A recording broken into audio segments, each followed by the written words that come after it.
Carl and Damon here from Games, Brains and Head-Banging Life, gbhblofficial for sure. And it's They Made What into a TV series. Shenmue the Animation, Episode 5, The Equal. We are still focusing on the first game, but we are coming to the conclusion. Yes, let's not even halfway through this season, we are wrapping up the first game. But if you know the games, that makes sense. Shenmue 1 is a lot smaller compared to Shenmue 2, so get Shenmue 2 out of the way, 1 out of the way, and then focus on the bigger details of Shenmue 2, right?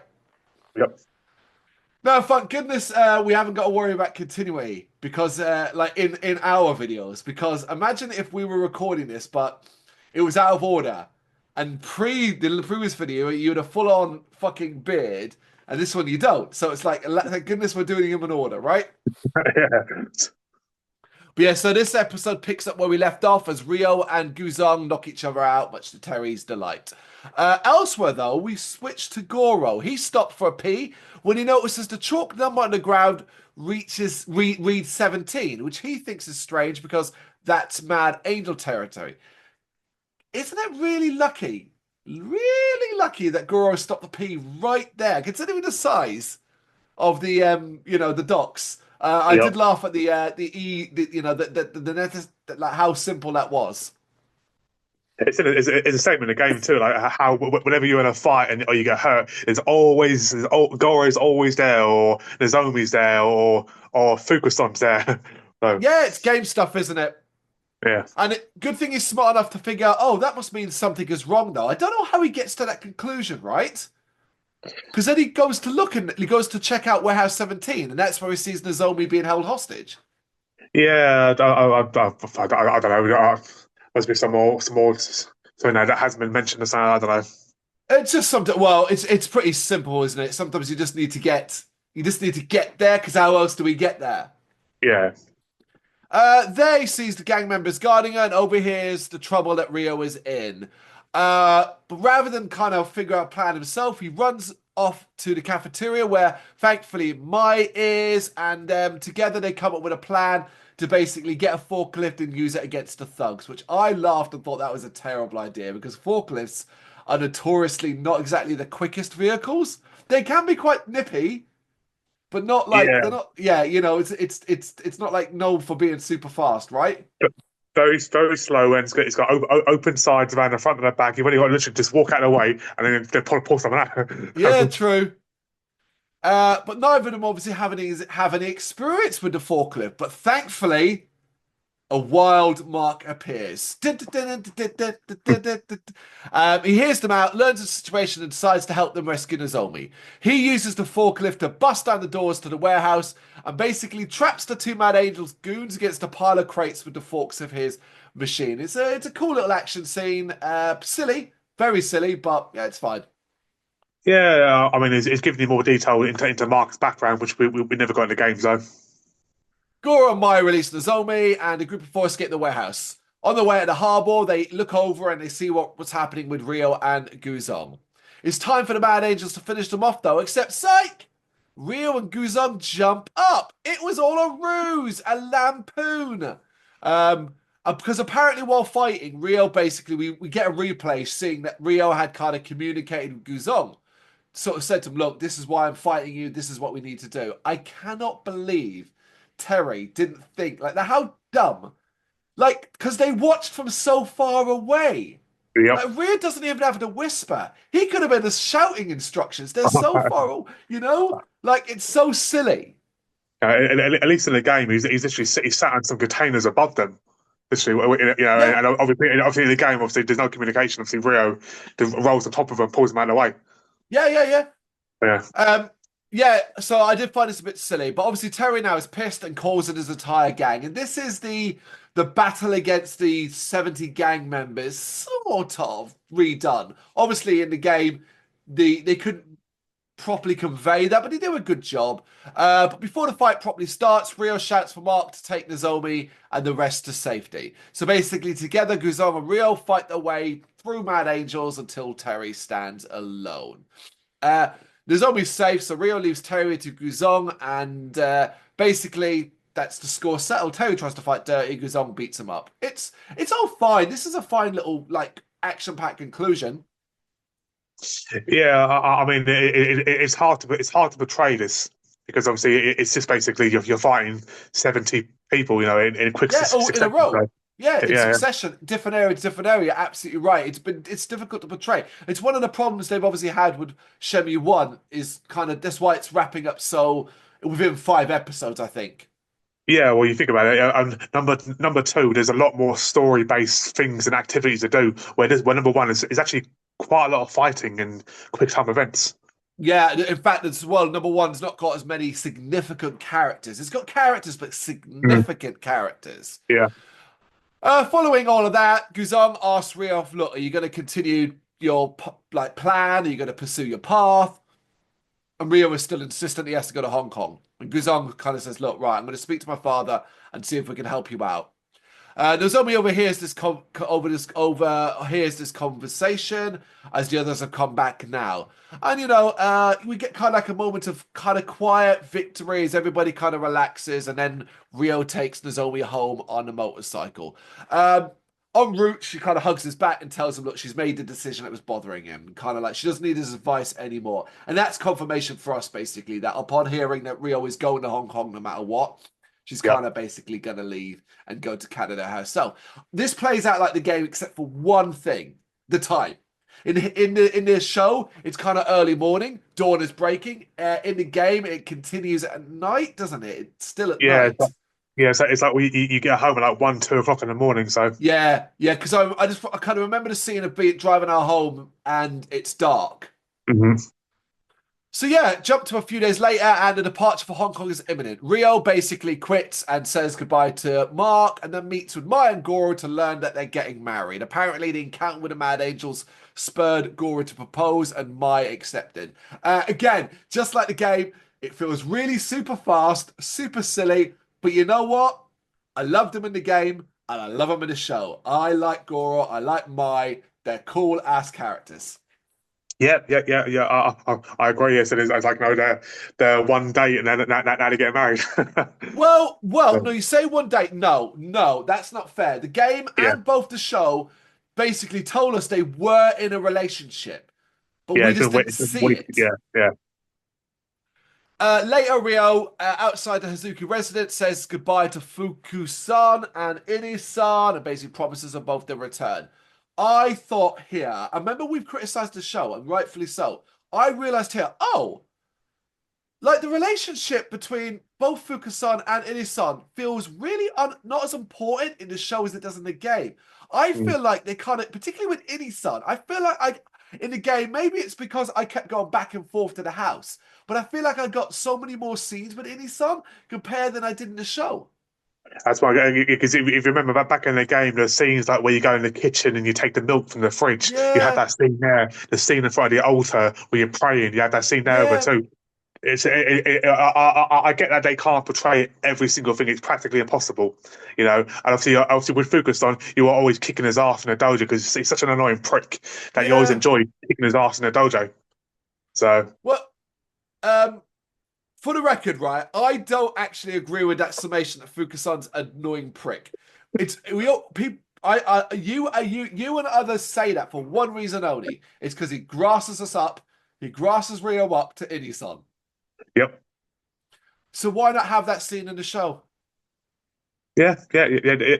Yeah, it's true. It's true. We, yeah, there we go. Anyway, so in front of the park, Nozomi greets Rio and presents him with a charm that basically, it'll protect you on your journey ahead. Sure, it will. And basically, she kind of says, like, I hope I'll see you one day again in the future. And that's the end of that.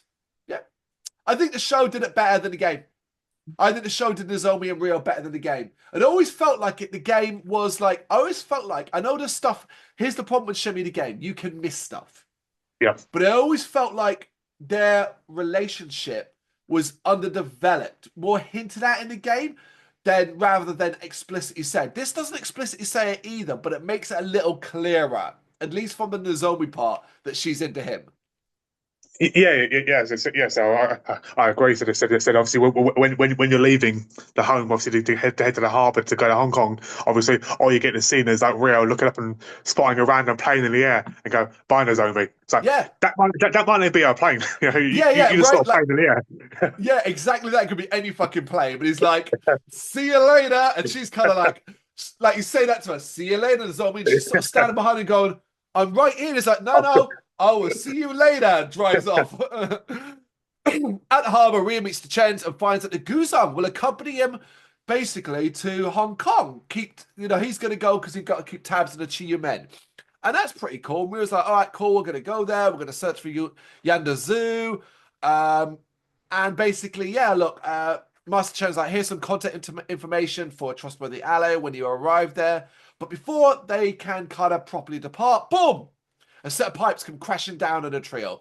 Guzong pushes his father out of the way, but doing so, his leg gets crushed by the pipes. It's Chai! And he jumps out, basically giving it, Mm. that kind of crap. We get a fight, one more, but Rio's a lot stronger than he was last time. He's learned a lot, and Chai's like, shit. Oh, no. And rightfully gets defeated. Like the game, he gets knocked into the water. I've not played Shenmue 3, but he's never to be seen again, right? Yes, that is correct. Yeah. So for me, he gets killed there. Yeah, he dies. I figure he drowned as well, yeah. Yep. Obviously, having his leg crushed, that's Guzong and able to travel now. But I thought this was actually something they should have built on stronger here. Like, you suffer that kind of injury, that's going to kind of affect his martial arts. It's a long-term problem for him. There's a couple of things. So I also felt that at some point, maybe during the game of Shenmue 2, he should have turned up because it takes 6 months maybe for your leg to heal. So the fact that that you don't see him again.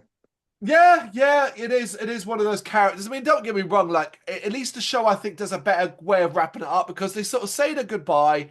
We actually hear Rio speaking Mandarin here, so that's where he was clearly picked up. And Yeah, as Rio ships depart, Master Chen and his son have kind of like a moment where, like, Guzong's kind of sort of suggests he's happy that he's staying behind so that he can kind of grow by his father's side. So, like, there is a beginning, middle, and conclusion to the Guzong story. The yeah, game didn't do that. That's the problem. The show does that.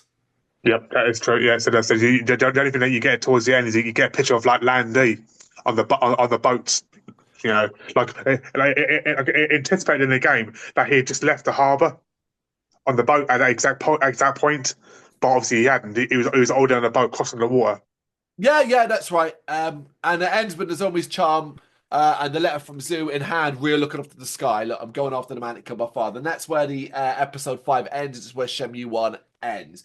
I think what's really interesting about this is, considering this is the wrap up, the conclusion of Shenmue 1, I think it's really interesting. Right. I'm going to give you a brief review of what I think of the show overall. I think the show's good. I don't think it's great. I'm surprised. I'm surprised I feel this way. But basically, it kind of confirms to me what I worried a lot about. Which not worried because it's not a personal thing, but like had an issue. So it's like now, right? You've got a lot of nostalgic love for Shenmue, right? Yeah, Likewise, so do I. The first game more than any more than the second, but the first one, Shenmue in general. But if you ask someone, go sit down and play Shenmue now, someone that doesn't know the game or whatever, chances are they are not going to enjoy it. At least the way we did, because Shenmue, when we played it, was groundbreaking. Shenmue in 2025, as of the time recording this, is not groundbreaking in the slightest. In fact, it's linear, slow, boring, and very short. I think the fact that they obviously re-released it on the Xbox with achievements helped it a lot. Okay, but that doesn't change the game. No, No. Of it course not. Of doesn't. course not. It definitely gave people. What I'm saying is, well, that make that. How many people do you think picked up that version, for example, haven't heard all the fuss, and then were like, "The hell is this?" Quite a few, Yeah, I reckon. it's probably why, in all personal, that Shenmue 3 done well, but it didn't do nowhere near as well as it should have, as people anticipated. It done well, but not as top as it should have done. But even Well, myself personally, part of the reason why it didn't do well is because it's an exclusive. Yeah, well, and that, If and you, that, yeah, yeah, that as well. But then I will. That's not an excuse. Shenmue 3 is still a niche game. It's still a niche fucking game. But no, my point. What I'm getting at, right? What I'm getting at is basically this show is for us. It is going to be difficult, a difficult sell to someone that has played Shenmue now and has gone, I don't get it. I don't care. But it's also, I think there's also a certain level of accessibility and that the show could be watched on its own without knowing the game. And you still kind of get a coherent story that makes sense. Except yeah, what you're lacking is obviously the references. But from both perspectives, what I've got here is just something that I think's good. So I think from an adaptation of the game, I think they've done the best they can. But I have played Shenmue to death. So seeing this stuff already in a show, I'm gonna be like, well, it's cool to see it that way, and I'm glad they've done this different. I'm glad they've done that different. I am just like, yeah, but it's Shenmue. I'm over it, if that makes sense. yeah. I get that. Again, I played the game to death. On the Yeah, Dreamcast and obviously on the Xbox, and yeah, I'm over it too. it's just that. It's just I've done it all to death. So watching the show, I'm finding I'm not as into it as I wanted to be. I'm like, yeah, this is cool, and oh, that's good the way they did that, and I'm glad they developed this and all that. But like, give you a good example here, right? Right, great example here of like where the show doesn't get stuff right. So like Mark. So the game makes a mess of Mark. He's pointless Yeah, almost to a degree. Could be anybody. Could be an NPC. And the show implied that we were going to get a little bit more with him, but he's just been dropped again completely. Like in the show, just completely goes, oh yeah, like where's the closure? Like the game never gives us closure about his brother. The show, yep. which the show doesn't either. Like how do you not give us closure? Yeah, so for me, obviously the writers, but obviously just made I presume that they just made up their own story for Mark, a Well, little yeah, extra it's added like bit. yeah, but well, like, if you've given those extra added bits, give us the extra added bits then. Yeah. Like, how do you not have a scene where Terry even when Terry says to Mark, shouts across the water, like, yeah, like after we're done with these two, we're gonna get you just like we did your brother. Yeah. Immediately implying that they killed his brother. Yep. Simple, right? Yeah. Of course. But anyway, that I'm just at this stage where I'm like less than halfway through the show. I realize I'm not as addicted to it as I wanted to be. I like because I've got to compare it to other animations that I watch, and like this is not on the level of what we watch. Yeah. That's a fair assumption. Yeah. There we go. That's episode 5 of Show Me the Animation. You got any thoughts on this you want to share? You know what to do. Let us know in the comments. Thank you very much for watching. If you've enjoyed what you've seen, please consider hitting that like and subscribe button. It does help us out. You can find us at gbhbl.com and across all social media platforms. And if you really want to give us a bit of extra support, please consider buying us a cup of coffee over on our coffee page. Thank you.